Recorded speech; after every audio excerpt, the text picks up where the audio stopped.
Ante, legendo, kume, slušaj. Zna na čemu ćemo se opariti. Na čemu? Ma dolija sam napokon, ne pretvori se u uho. Evo, već mi se sviđa, evo. Jesam, aj reci.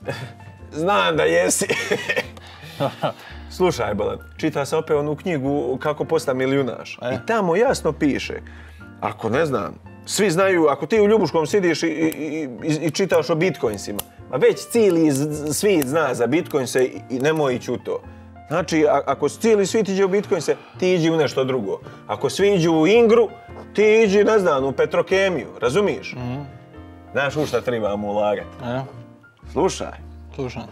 Svi imaju danas ove nekakve, znaš, ovo dicu šalju nekakve ove odgojne ustanove, na tečajeve, škola u prirodi, znaš, djetetu ne smiješ reći ne, nemoj, ne smiješ danas maltene ni dite ošamariti, odmah, ne znam, policija dođe.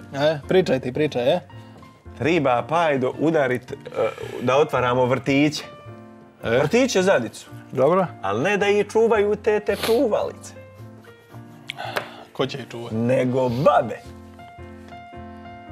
Babe i dede da dicu čuvaju. Kužiš? Sviđa mi se. Svi su otišli sa sela i ostavili babe i didove doli.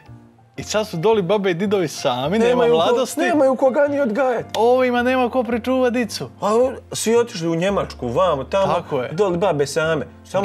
Samo treba otići doli u nas, navaćati oni baba i deda, prikucati na nešto pedagoško, dovesti tu u Zagreb i otvarati. Svima bi to dobro bilo. Otvarati fino te, znaš, vrtiće i da babe i dede to odgajaju.